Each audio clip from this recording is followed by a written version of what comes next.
Hello, and I'm super excited because today I've decided to do my very first live YouTube video. So I've done live videos before on Facebook and on Insight Timer, but I've been getting a lot of comments on my art journal flip through YouTube video, and people are really interested in watching and seeing the process that I take. And I know live videos can be long and tedious, but once this is over, if you want to come back to it, you can always fast forward, because that's what I do. I always just fast forward to the parts that you want to actually see. But the thing that I like about doing live, for two reasons. Firstly, I don't have to do any video editing, so it's a lot less work for me. That once I've created something, I don't have to edit it, chop the video up, upload it, which I know sounds really lazy, but sometimes saving a video and doing all that editing and uploading it is the reason why I don't end up doing a lot of videos. But the other reason I really like doing live things is because I like people to see my process, my thoughts throughout the session. I'm not hiding anything. This is, I'm just like every other creative person out there that comes across times where I'm doing things that something happens in our journals or our creative process that we don't like. So this is an opportunity for you guys not only to see how I work, my process, but also how I work through the things that come up. So I know it was kind of last minute, so not probably a lot of people will be on here live. You may very well be watching this back, which is fine. But leave a comment if there's anything that you want to know, and I will endeavour to get back to those comments if I don't answer them live on video. So what am I doing today? I'm going to be doing something in a art journal. So this is an art journal that I made. I'll just move this piece of paper out of the way. So there's a previous video where I showed you how I put together a 2 signature art journal, and this is I don't know if this is actually the one that I made on that video or a similar one. So there is a video on how to make this book a couple of videos back. Hello, Lorena. So yeah, you can be able to see how I made the actual journal. And I'm going to be using, normally I work in a big journal, but I thought for the sake of a video, a smaller journal will be faster and easier to see on camera than a big journal and having to have the camera further away. So I've gessoed my page and it's nice and dry. You don't have to if you don't want to gesso the page. I like to gesso the page so that I have less leaks going through if I'm working with water or anything liquid. I really like to have my pages primed nicely.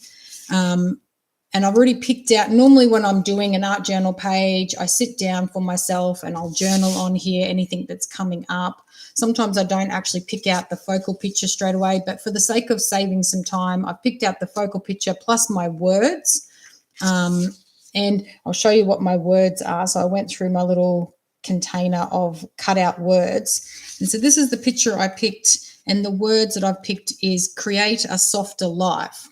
And the reason I picked that was the process that I take doing my journaling is all about giving yourself permission to play, giving your inner artist the freedom to explore, not being held into that perfectionist mindset. And that is part of a softer life, is like letting go of control and going more with the flow. So for me, that is part of how I create a softer life for myself, by just allowing myself the freedom of creative time without any major expectations. So that's the focal picture and that's the words, but they will go on. Well, the words will go on basically last. This will probably go on about halfway through, depending on how I want to do the page. So even though I've picked my focal picture and I've picked my words, I really don't know what my page is going to look like. I haven't even picked the colors. All I picked is the focal picture and some scrap paper. So yeah, normally what I would do is I would have a meditation playing in my headset, and I would journal on this page in the background, generally whatever's come up for me emotionally or whatever I'm trying to work through at the time. So for those who might not be aware, I'm actually a I probably should introduce myself. My name is Carly, and I'm actually a creative arts therapist. And so I utilize a lot of my own creative time as therapy for myself, but I also do that with my clients as well. And with all the live sessions that I do on Insight Timer, there is a healing component in all forms of creativity. So yeah, I'm normally journaling on here what's coming up for me, or if I'm having a creative block, what I feel like the block is. If I'm having any kind of fears, I'll write about that, because I know it's going to get covered over, because the way in which I art journal, it's a process of layers. It's layer upon layer upon layer. And so this first layer, if I write on this, you're not going to be able to see it anyway. So, but I'm not going to journal today for the sake of making sure that this video doesn't go on for too long. But what I do have is a pile of scrap papers, as well as a couple of like pretty papers here. And so after my first initial journaling layer, I would then do a collage layer, which is what I'm going to do. So I always do a collage layer first. And with this collage layer, I don't kind of think about it. I just stick things down. Now, the main glue that I use when I'm collaging is this Liquitex matte gel. And I find this perfect, especially if you're collaging with multiple types of papers. And like if they are glossy, for example, this matte gel will help take off any gloss. So with this matte gel, I kind of just do a thin layer underneath, and then glue it down over the top. Now, when it comes to collaging, there's no right or wrong. You can collage the whole thing, or you might just collage a few little bits and pieces over your page. Totally up to whatever calls to you. A lot of this first initial workings for me is very intuitive. I will just collage until some part of me inside says, stop, that's enough. And so though I do. I literally just glue and stick until my brain has gone, no, or my heart has gone, that's enough. So I haven't laid anything out here. I'm literally just picking up pieces until I find something that calls to me. I'm a big lover of ripped up book pages. So a lot of my background collage consists of book pages or ripped out magazine pages, things like that. I go to a lot of like secondhand shops to get old books that I can rip up. I know a lot of people freak out about ripping up a book, but as I've gotten older, I've learned that if I've bought it, I'm not, it's my possession. I can do with it as I please. The same with a gift. If you've been gifted something, you don't have to keep it permanently. It's yours to do with whatever you want. So you can re-gift it. You can, keep it, not keep it, display it, don't display it. It's yours. This idea that you have to do what another party expects of you doesn't sit with me. So, yeah, so if you freak out about chopping up a book, that's fine. You could print out book pages. Or, rip up a magazine might be a bit better for you until you, what's the word, get to a part in life where you agree that, it's yours to do with as you please. It's not for everybody, and I totally understand that. So again, I'm literally just gluing things down. Not really overthinking it too much.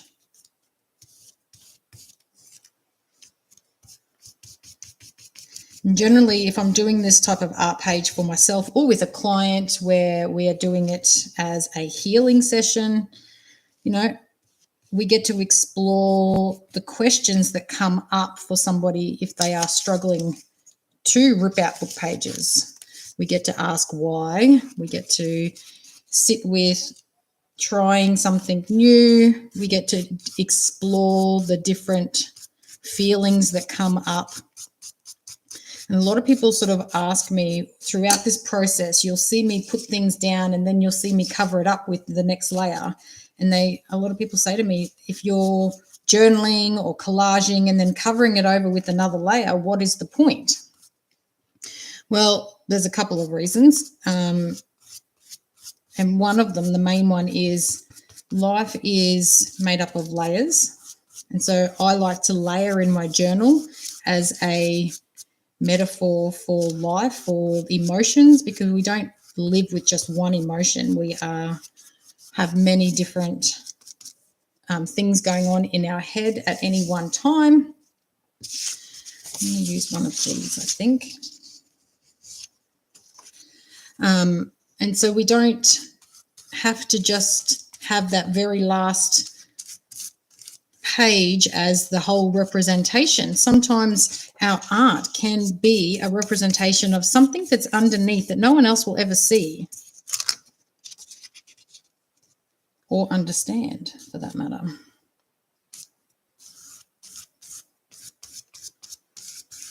I'm actually not a big cat person, so I'm not sure why I grabbed that, but it's not that I don't like cats, but I'm just not a cat lover. So I'm actually thinking I might leave it at that, maybe. Because as I go through the process, I might find that there's other things that I want to actually, I'm going to put this one down here. Like so. I might find that I want to add more collage later throughout the process. Just because I'm collaging now, it doesn't mean I can't collage again afterwards.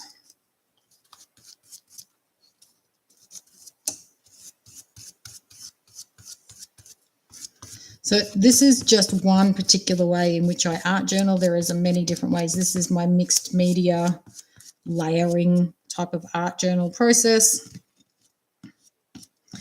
You'll find I'll get very messy in a moment because I am very hands-on when it comes to my art journal. I make a mess, and that is why I also like to put a layer of baking paper in between my pages, because it saves the mess going underneath. I didn't put one on this side because that's just the cover, so it doesn't matter if it gets a bit of paint on it.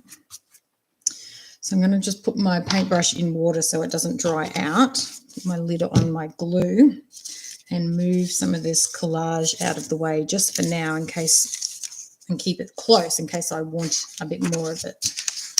I'm just going to put that up there. Right, so from here, obviously, you know, this type of process is all about layers. So you obviously either need to let this dry or dry it with a heat gun. So I've got a heat gun here. You could use a hairdryer. I just find a hairdryer can be, especially on videos, it can be too noisy, and it can also be harder when things are blowing all over the table, over the desk. So I apologise if that's a bit noisy for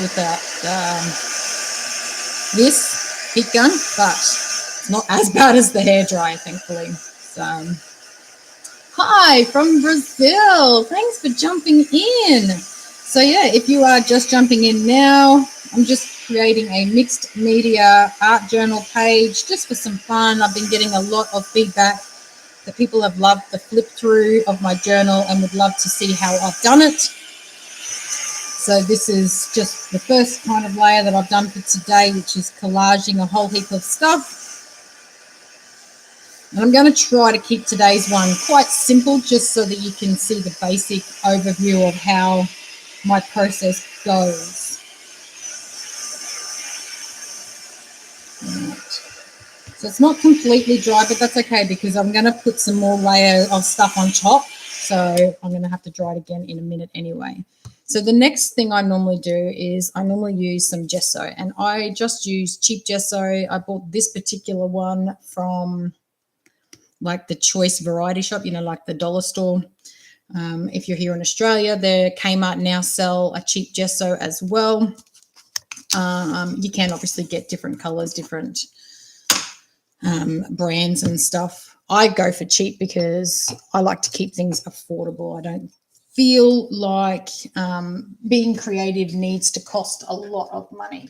You can even make your own gesso. There are plenty of recipes online for homemade gesso.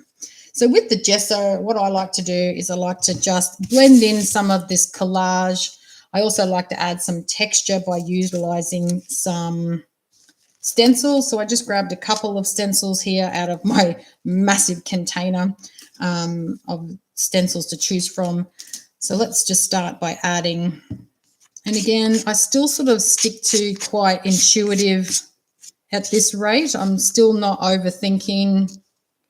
I'm not too worried about making a mess on here. I just don't like making a mess on the back of my book. So I try not to overthink it too much. I like to just play. I even get in with my fingers, get in with the scraper. I want to scrape a bit.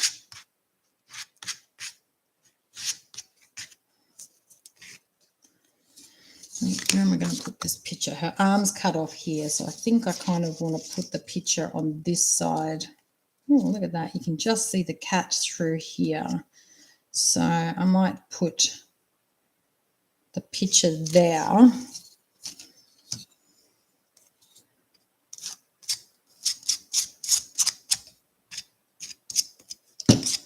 And I'll add some stenciling. I want this stencil, or do I want, so I really like the bricks. I always go back to my bricks. I like the brick stencil. I don't know why I pull out some of the other stencils sometimes, because I always end up utilizing the same kind of ones every time. And I like to do it quite sporadically. Like I don't fill in the whole stencil. So that way when I lift it, I've got like quite a nice organic or rustic look happening over here. And then I'm going to do the same up here. I just want to put a couple of bricks on this side like that. Ditch my stencil, that's a bit messy now.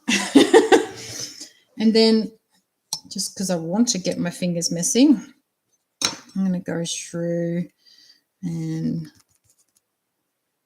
create a bit more texture.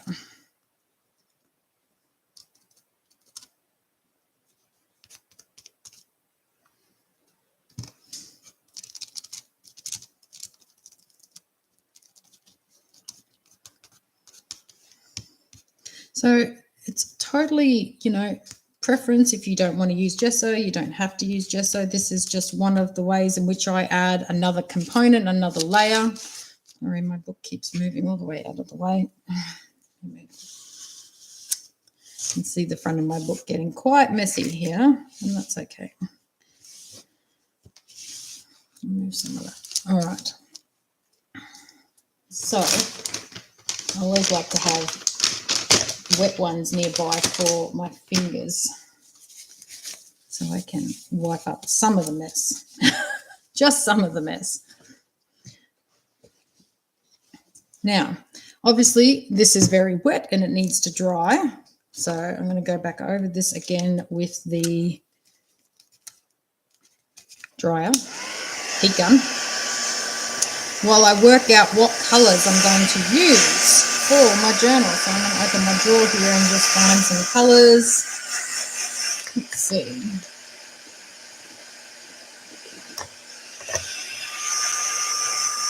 And with the heat gun, if you leave the heat gun in the same spot too long, you'll make your gesso bubble. So just be careful that if you are going to be using a heat gun, just make sure you keep it moving.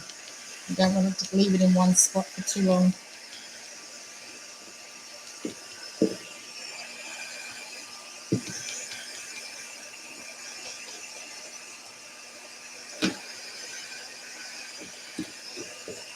I'm just working out. I'm just pulling out colours at the moment. I'm not actually still haven't decided what I'm going to work with. And that's part of the process for me. It's It's allowing myself to just play around with different things and not overthink it too much.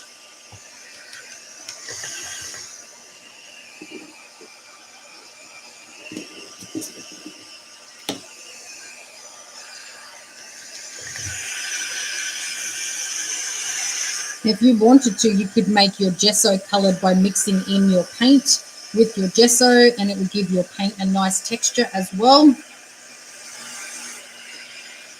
there's a lot of different things that you can do to jazz up the materials and the resources that you've already got.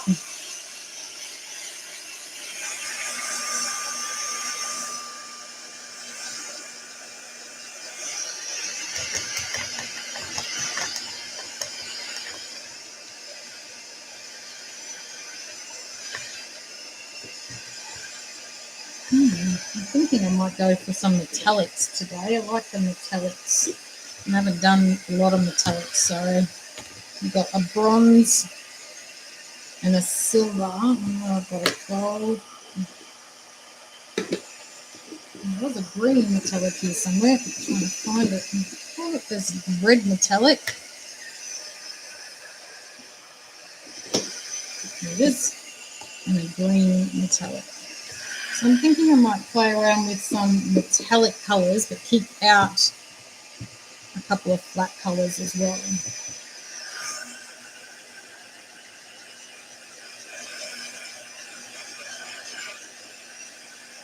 I can see that gesso starting to bubble there because I held it too long, which is okay. When I'm doing my bricks, I actually don't mind the gesso bubbling up a bit because it gives those bricks a few extra bits of texture as well.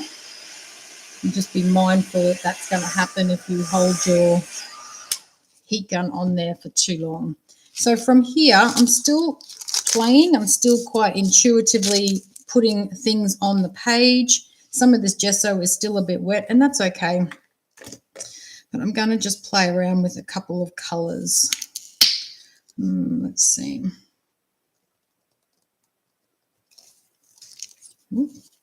Or I can do that. Totally squirt paint all over my page. Need a paint palette, which I don't know what I did with my paint palette. Lucky I've always got like something nearby. Plastic tray. So I'm just going to just smudge some of this in, create a nice effect. For anybody who is new or likes the concept of art journaling, a lot of the things that I have picked up and learnt over the last few months has been from this amazing artist, French artist, Layli Mill. And she always says in her sessions that I've done with her, she's run a few free workshops, which I've done, and I've loved every minute of it because I've learnt so much from her. One of the things that she talks about is the ugly phase, which she, I think, named, what was it, the awkward teenage phase. And we can look at this and go, oh my goodness, what's going on? But this type of art journaling for me is about trusting the process. It's about playing around, enjoying the freedom of just letting things happen and trusting that, yes, I'm going to end up with like an ugly teenage phase, but that's okay because that's where art comes from, is the opportunity to let that inner artist just explore and see what happens. And so that's what I'm going to do. I don't know if I want to do the green. I might do gold instead. I really should clean my paints up more often, but I don't.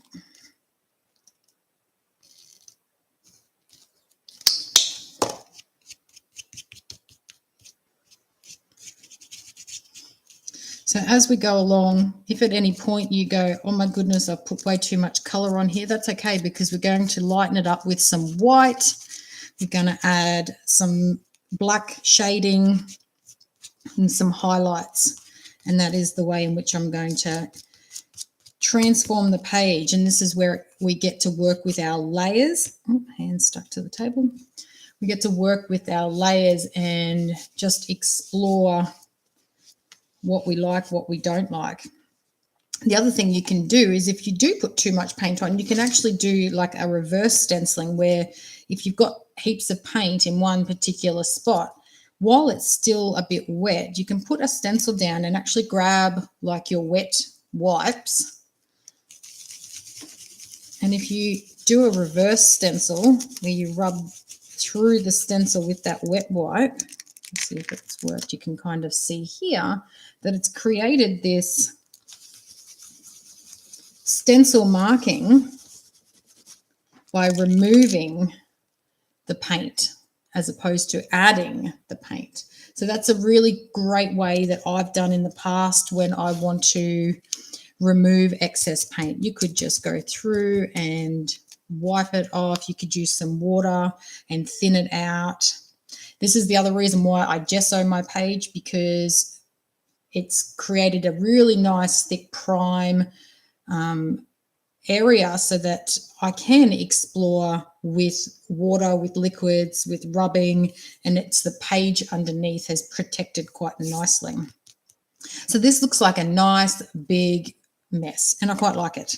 And I have decided that I am going to do a little bit of the green because these metallics are quite thin, as in because they're just cheap.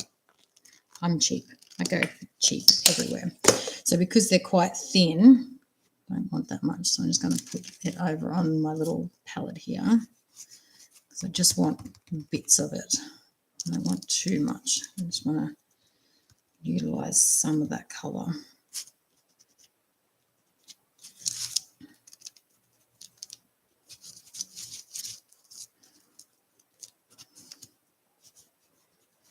So yeah, we can look at this and go, oh my goodness, this is a big mess. And it is a big mess, but this is what playing and art is all about, because we get a chance to get our hands dirty, be messy. I really like the bird bit. Yeah, isn't it beautiful? Thank you for joining in.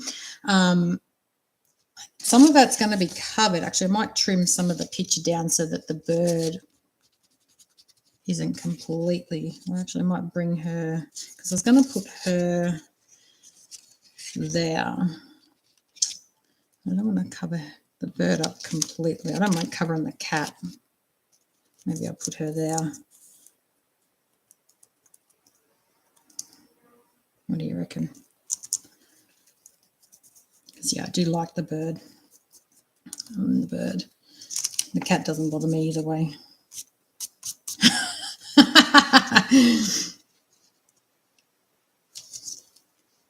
Maybe I'll put her there like so.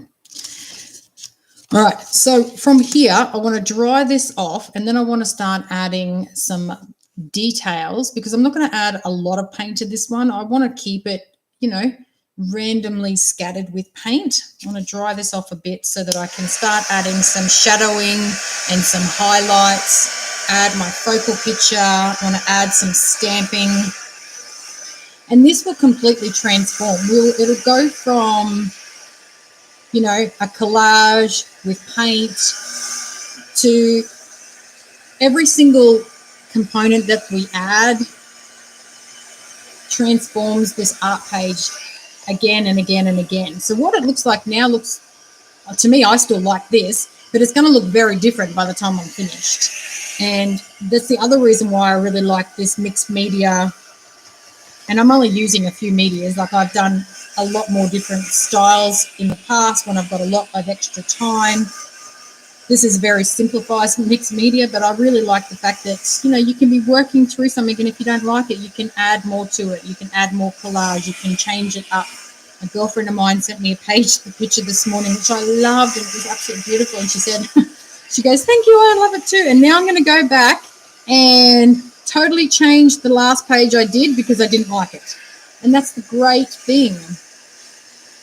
So, Tori, the mixed media just means that you're using a mixture of mediums. So I've used paint, I've used gesso, I've used texture, I've used stencils, I've used collage. You know, you could use pastels, you could use watercolor, you could use oil paints or acrylic paint.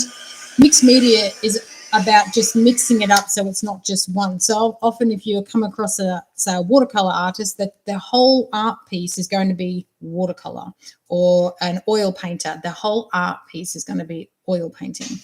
Whereas mixed media means that you can use a mixture, and it doesn't have to be any type of paint. You could, add layers of canvas and material, like I've used leftover pieces from t-shirts. Thank you. Mixed media is really fun and it's really forgiving. That's what I love about it. Mixed media for me is the perfect type of art for anybody who suffers from perfectionism, because no two pages are ever going to be the same, and perfectionism is the killer of creativity, because there's no such thing as perfect. When we get a chance to play around and do a page in this type of style, utilizing any type of media, we really give ourselves permission to redefine what perfect means, because perfect for me is very different to what perfect for you would be, and vice versa. Someone might go, I'd like more green. Someone might go, I really like the cat but not the bird. So they would put the picture over that, So perfect is different for everybody. And this particular style is my favorite style for working through with clients, how to redefine perfect for them. So from here, like, it's still a bit tacky in some places, but that's okay. I don't mind. I'm just getting more messy as I go. But some of the drier spots. So what I'm going to do is I'm going to grab my favorite pencil. That's the first thing I'm going to do. So this is a pencil called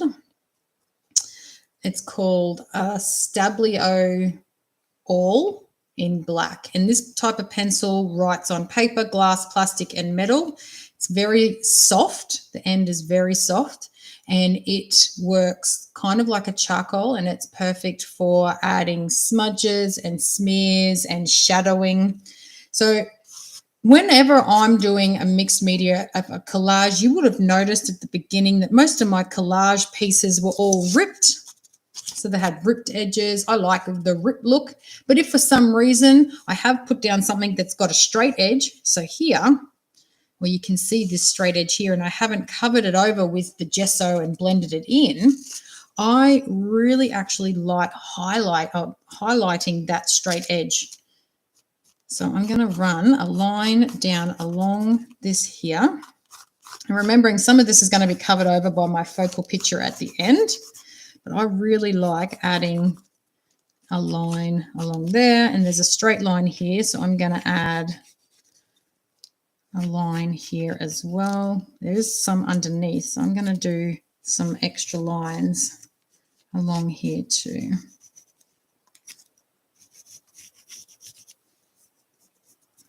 Now I'm going to smudge this in, and you can do this with water. So sometimes I will just use like an aqua brush, and so you can see that just by touching it with a little bit, and I didn't even squeeze any water out, just the tip of my brush is wet from the water that's already in there. If I just run that water brush along there, and then I can smear that if I want to smear that. If you want to create a more permanent line that's never going to disappear, you could smear it with small matte medium, which is what I do sometimes as well.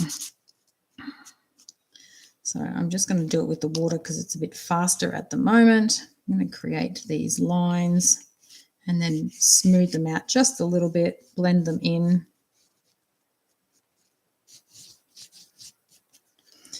I also do this particular method around the edge at the end as well, so that I get a nice, almost like a frame, like a border that contains my artwork. But I'm going to do that a little bit towards the end because some of this area in the corner is still a bit wet. So I don't want to run my pencil over the wet gesso. So from here, what I like to do is I just start like adding some stamping. I'm going to do my stamping before I put my picture on, only because I don't want to stamp over the top of my picture today. And I'm just going to use a black stamp pad. And I've got a lot of stamps, but I like, these are my favorite ones. So this one is like, what do you call it? Bubble wrap, represents bubble wrap. This one is music notes. This one is writing, and this one is just some lines. So I normally go through with my writing one, and I don't, again, kind of like I did with the stencil, I don't do the whole exact stamp perfect. I do it very organically. So just so that there's some highlights of some of the stamp. Because again, remember, some of this is going to get covered over once I put the picture on. So I'll go through with my bubble wrap stamp. You could use actual bubble wrap if you had some bubble wrap and paint. If you didn't have like a stamp pad. So this is another type of media, obviously, the ink with stamping. Just gives you a whole, and it just adds another dimension to our pages. Just for the sake of it, let's add some of these lines.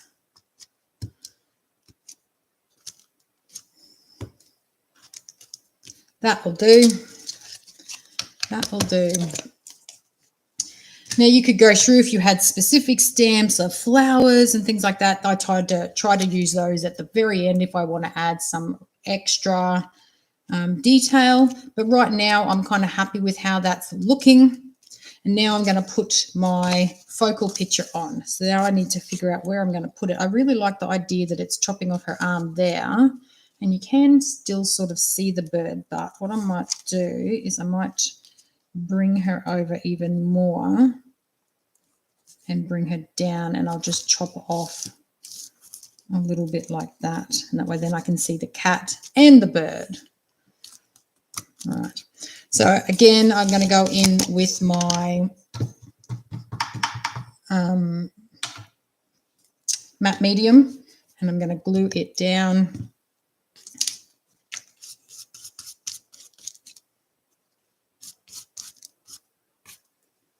I'm not quite sure where I was gluing there. It was like in the wrong spot.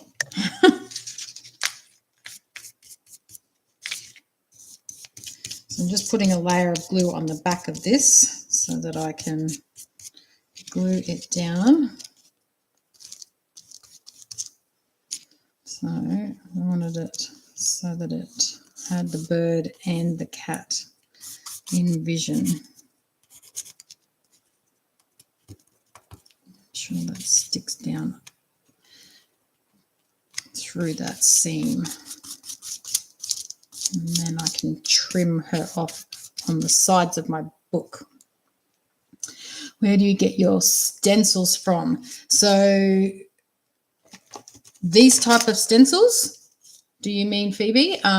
These types of stencils I normally pick up from like the local craft shops, or I actually get quite a lot of my art supplies off Marketplace on Facebook, because there's people always selling craft things.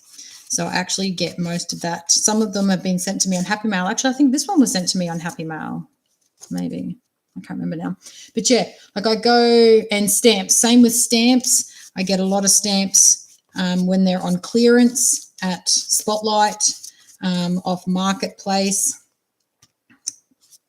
scrapbooking paper, things like that. I'm a bargain hunter, so it's got to be on clearance or really cheap for me to buy it at a shop. A lot of we're lucky here in Australia, a lot of the dollar stores now have a fair bit of craft supplies. So I can get a lot from there's a big air bubble there that I'm trying to get to glue down. We can get a lot of our craft supplies cheap at those local variety shops, which I'm very grateful for. All right, now let me trim off. Where's my scissors go? I had them here a second ago. If you guys could see my table, it is a mess. I'm a very messy worker. My mum was visiting the other day, and she said, "Oh, I'm glad it's not just me. You must get that part from me," because she's a messy crafter too.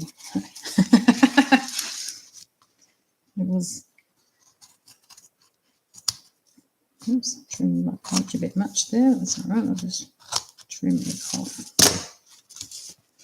Okay.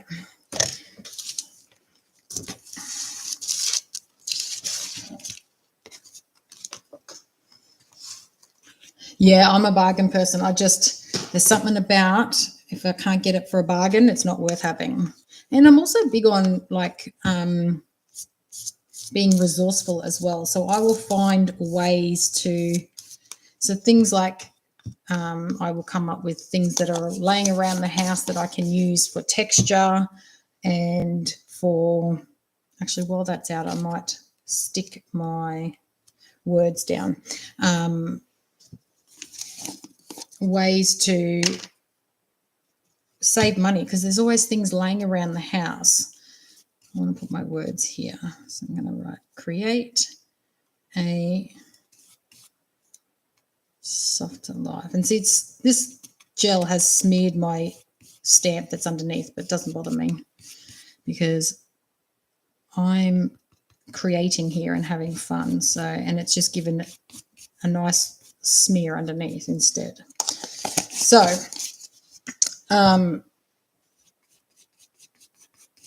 you know, the other thing that I found, if you go to like the local news agencies, most news agencies are supposed to send back old magazines. Some of them don't. Some of them do not send away their old magazines. And I've come across a lot of craft magazines that have got the stamp attached to the front, really cheap. Like I look out for cheap things everywhere.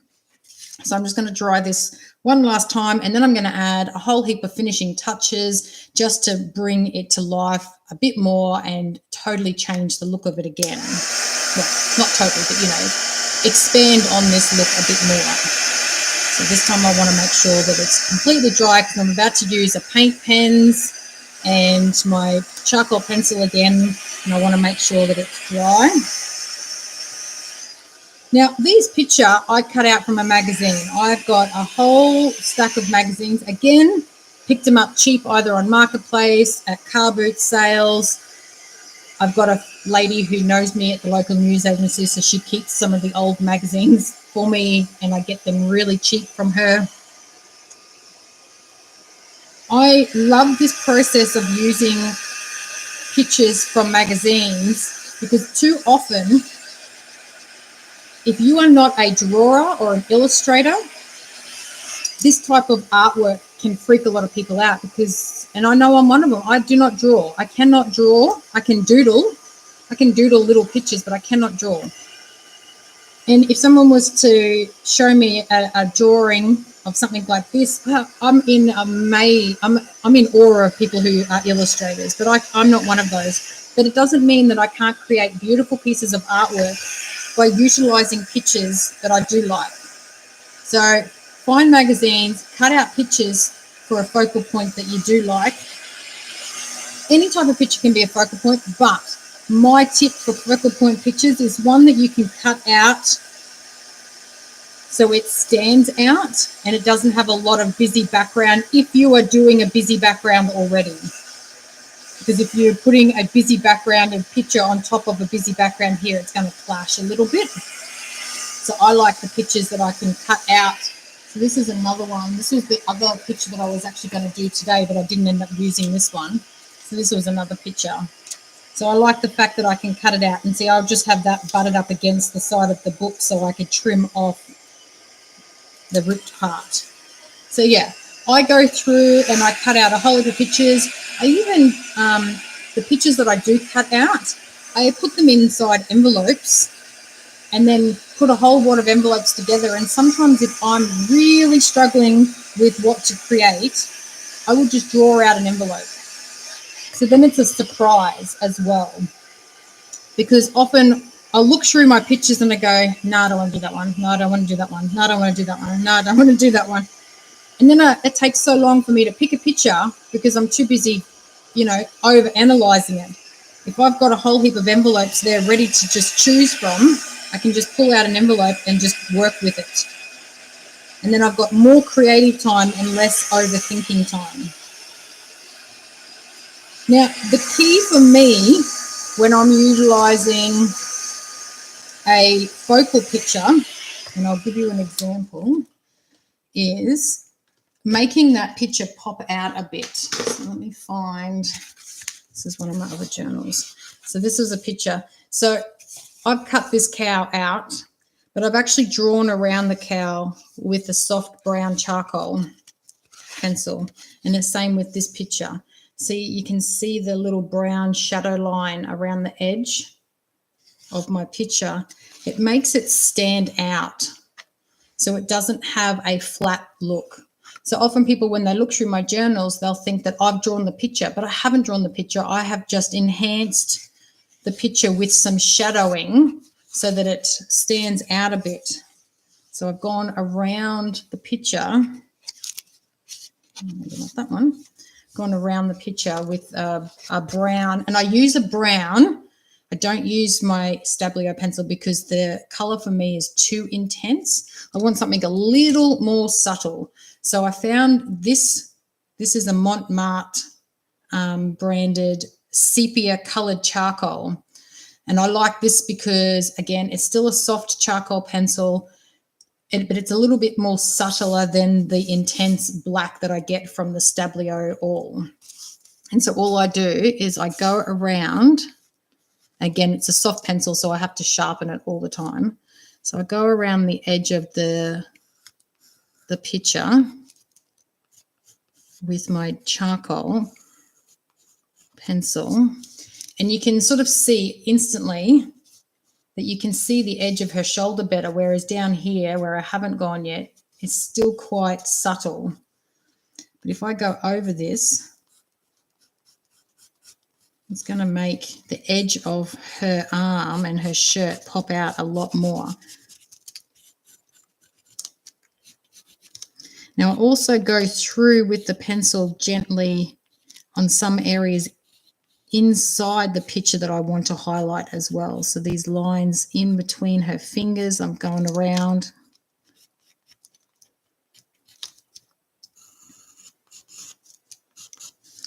I'm going to go around this shadow line here on her arm and on the sleeve of her shirt and around her neck, because I really want these to stand out. I want it to look like the picture blends into my background. So then around the edges of her, the seam of her, where her shirt meets her pants. And then because this hair is messy, I'm just going to add some extra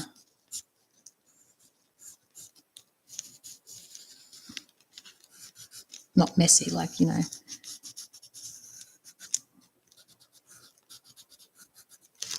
I might even go around the edge of that collar part there too.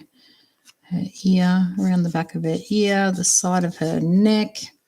Basically anywhere where you want to add a bit more dimension, I just run that pencil over like that.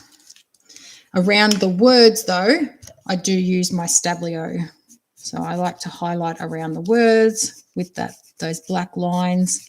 And I don't just stick to the box. I sort of go out a little bit from one side and up a little bit. So I have a really organic and rustic outline around those words. And then I get my water pencil, and any parts around the edges that are a bit too sharp with the pencil, I just blend it in so it's a bit smoother and it doesn't look just like pencil. It just blends it in that little bit with the water. Again, I'm not really squeezing out the water. It's just the wet tip of this aqua pen. And then if there's any areas that go a little bit too dark, while it's still wet, you can just smudge it out with your finger. I'm just going to go around the outside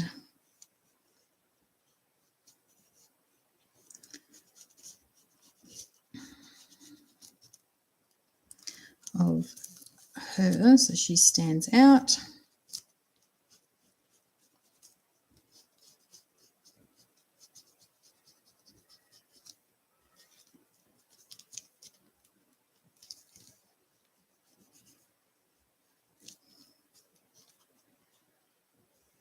You just have to remember where you've gone and where you've missed. See, I've missed a bit there, so I want a bit more shadowing on that side of her hair.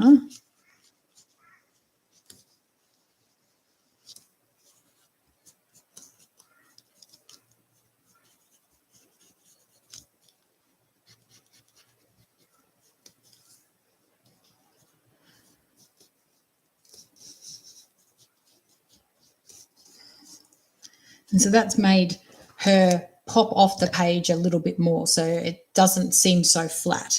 And then I'm just going to go around the edges of my words again with the water to blend in those lines from the pencil so that they stand out as well. Now, I could smudge that with my hand if I wanted to, but I don't kind of want to lose the line. So sometimes if it's too wet or too dark, I can just go over it a little bit, pick up some of the excess with a tissue.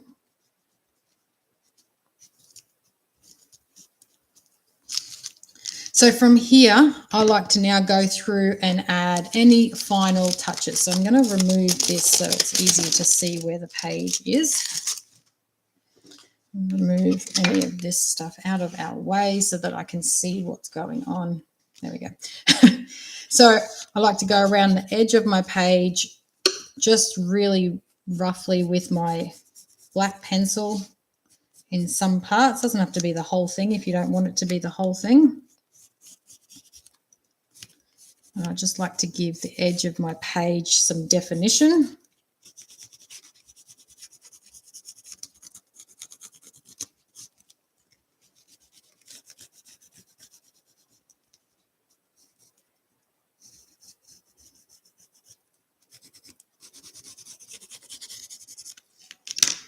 And then with the water, that's going to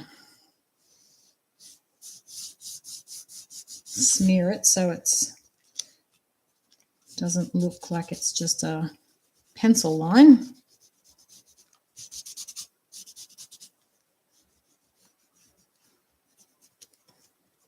And again, you could use your matte, just hit my elbow. You could use your matte gel to smear the Stabilo pencil. It gives it a different look again, and it makes it permanent as well.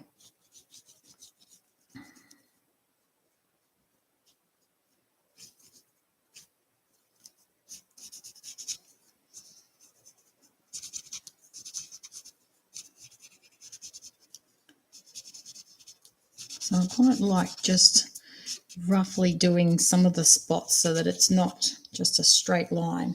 So instantly that's given a bit of a framing concept to my page. And then from here, I just start adding some final touch and details with generally white paint pens because we've got a lot of color and we've got the black now for some shadow, and we want to add some white for some highlighting. My favorite paint pens are Posca, but I do have a love-hate relationship with paint pens. They are, if anybody has worked with them before, you will know that they're a hit and a miss. Sometimes they work really well and sometimes they dry out and they're a pain in the butt. So I know I've got a new one here, and I think this one's the new one. I think I should mark it actually so I know. Now, because I'm not a drawer, I use my paint pens to just create some fun extra tidbits, little bits of magic. And that are generally, for me, things like dots, swirls, just little page marks. So one of my favorite things to do is like a chandelier of dots. I don't know, let's see if I can see. See, this one I've done in black. So it's like a chandelier of dots of different. Hello from Northern Alberta, Canada. Wow, thanks for jumping in. So yeah, I can do a dot chandelier, or you can do the fairy lights. You can just do random dots here. I'd like doing squiggles. Squiggles is another one of my favorite things to do because you don't have to be, there's some flowers there that I've just doodled on there. It doesn't have to be anything spectacular. That one I didn't do any on. I've got another book here that I'm still working through. So yeah, this one here, you can see I've done a whole heap of flowers. I've also done some fairy lights. This one's got some of the chandeliers and fairy lights and flowers. You can see I've got a thing for the fairy lights. You can see I highlighted some of the areas here. I've added some leaves. Around the outside of my little teddy bear picture here, you can see I've even dotted around the edges in some of the areas. So I could even add some dots around her. Let's do that first, shall we? Now that I've stopped and let my paint dry, and just add some dots around her as like a halo. It doesn't have to go around the whole picture if you don't want. You might only just want it around some of the picture.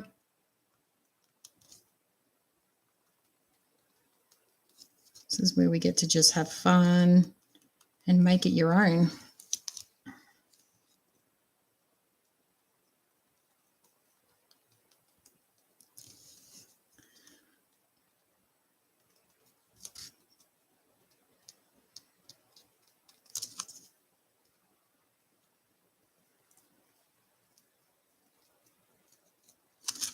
Nope, I'm stuck to my paint. You can see I've got paint everywhere now. So then down here, I'm just going to add some squiggles. And all these little bits of white, what it does is it creates a really nice lighting effect to contrast the dark lines, the brightness of any colors. Just gives it a whole nother depth. So when you look at a page like something like this, the first time you look at a page, you'll see the artwork in its entirety, but then the more you look at it, you'll come across new details that you can see each and every time when you watch somebody else's art come to life. So from here, I'm going to do some of those chandelier dots. I'm going to turn this sideways so that it's easier for me. So when I do the chandelier dots in either black or white, I just do them randomly, making sure that each line is a different length.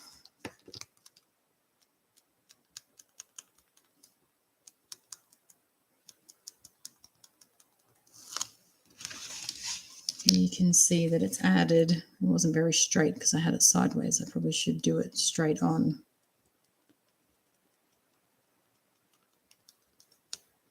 But again, is anything in nature straight? So for me, if one of the lines is a bit wonky, I don't get upset about it. I just go with it.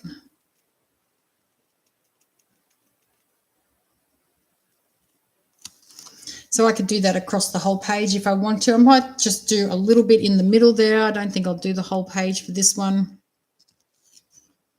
I'll just do a few towards each side.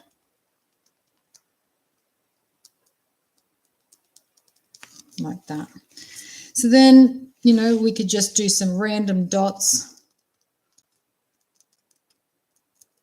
I like to do like little clusters of dots as well as a whole heap of like random all over the place. So it just makes some extra lightness into the page. We could draw some of those wonky flowers. Like I said, I'm not a drawer, but I don't mind drawing some wonky flowers.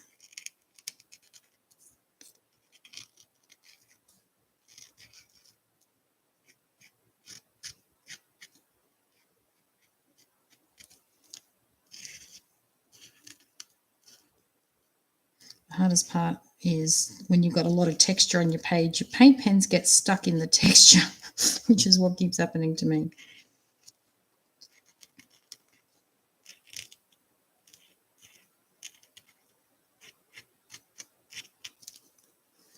So I could do a couple of those flowers if I wanted to. I might do another one down here, just a small one.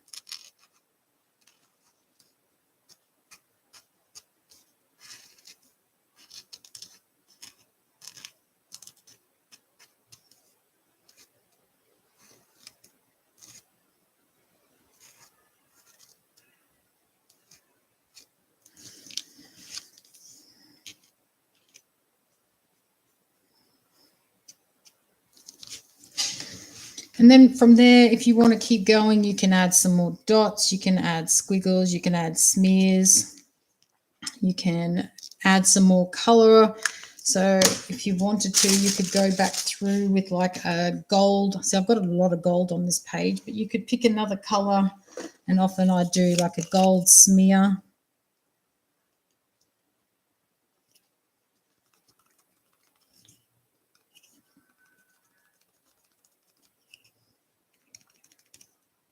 Probably don't need too much gold on this page because there's a lot of metallic already.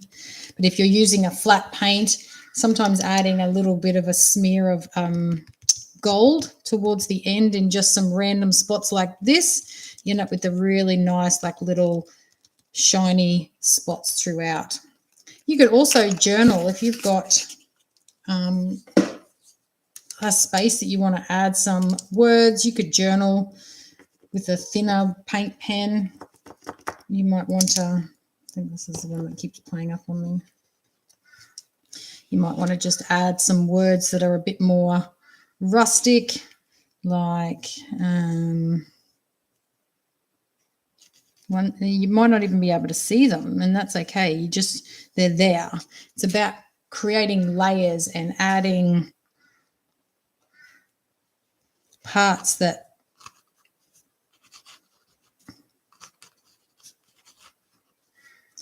so that you have this beautiful piece of artwork at the end that is a representation of who you were on this day. So I'm pretty happy with how that's looking. I've got a bit of a mess happening here, which is normal, which is very normal. So that's a very basic overview of how I would do some of my art journal pages. I do really appreciate everybody who has jumped on, who has watched me for an hour. Feel free to fast forward any parts that you don't want to see when you go back and watch a replay. I'm a big person of fast forwarding, so I don't get insulted by that. But the thing I want you to take away is just give yourself the opportunity to play around, to explore different mediums, different color schemes together, different papers, building up with layers, with collage, taking away some paint with stencils, like the reverse stenciling, adding the details with some paint pens, creating a nice little quote from some different. So this is what I do out of the magazines. I grab magazines and I just cut out all different words. And then after I found a focal picture, I normally just go through, there's another one there. I normally just go through and pick out some words and make my own quote. Sometimes I use a quote that I find, and other times I just cut out and use words, bits and pieces here and there. So this is an opportunity for you to really just let go. Thank you very much. I do appreciate that. This is an opportunity to really just allow your inner artist a chance to play around, because there's freedom in playfulness when it comes to creativity. And when things come up or you get stuck, you get an opportunity to ask yourself, why am I struggling with pen and paper and paint? Because the world is not going to end if this doesn't come out the way I expected. In fact, I actually suggest getting rid of expectations and just allowing you to follow the process and giving yourself trust, like trusting yourself within the process, that upon each layer you can still alter it. This looks nothing like how we started. And even up until we put this picture on, it looked different again. So give yourself the chance to play, explore, and don't beat yourself up. The way in which I'll leave you with this last thing, the way in which you can overcome your perfectionism when it comes to creativity and that freedom that comes with playing is to show up consistently. If you continue to show up, your inner voice, that inner critic voice that tells you that this is not worth your time or what's the point. The point is, when we give ourselves a chance to play and be creative, We give ourselves a chance to listen to what our inner voice is actually telling us, and we can actually break through a lot of unhealed trauma. We can work through why things are showing up for us in life and how we can overcome them. So there is a point to creativity. Your journal doesn't have to be for anybody else. It's only for you. It only has to make sense to you, and you never have to show it to anybody. So the point is that if something interests you, then it's worth your time, whether that's 5 minutes to collage and then come back the next day, or whether that's an hour. Give yourself permission to take the time to play around, be creative in whatever way you want. It doesn't have to be mixed media. I just like this because it's so forgiving and it's so much fun to just explore, because every single page is going to look different. Like obviously I have a style, but no two of my pages are the same. Even though my style is similar, all my colors are different, my focal pictures are different, my quotes are different, and the quotes generally are something to do with the picture that I picked that is a reflection of maybe what I was feeling on the day. So if this sort of stuff interests you, show up for yourself. Give yourself permission to spend some time playing around. And not every single piece has to be a masterpiece. Sometimes it is just an exploration of what you're feeling at the time. And then you might go back, there's a piece here that every time I look at it, I don't feel like it's finished. And one day I'll go back and I might add something new to this. You can always change it up. So, imagination knows no bounds. So give yourself permission to just let yourself explore. And I will try to do more of these live events, because I'm not big on having to take time to edit videos and upload videos, because uploading videos just takes hours. I have a lot of, what's the word? Oh, I was thinking sympathy, but also a lot of awe. What's another word for that? a lot of respect for these vloggers that take a lot of time to edit and trim and put together videos and upload them, these beautiful transition videos and things like that. I just don't have that kind of patience. I would rather do a live video where you get to see the whole process and you can just fast forward the parts that you don't want to see. So yes, show up. Exactly. Just show up for yourself. And so I'm going to show up on here and just do some more art live in person for the people who want to see the processes. So stay tuned. Hopefully I'll be able to do more of these very soon. Thank you very much for spending some time with me, and I hope you enjoyed the process and have been inspired to at least try something that you've seen here today. So if you would like to know more, you can shoot me a message, or you can find us on other forms of social media. I do a lot of different live videos on the free Insight Timer meditation app. I've got a live junk journaling video there on Tuesday night. And again, it's under the same name, A Smile from Heaven. But if you would like to know more and get some links sent to you, just shoot me a message and I will. And our same name everywhere: Facebook, A Smile from Heaven; Instagram is A Smile from Heaven. So I might see you again soon. Thank you, everybody. Take care. Have a great rest of your weekend.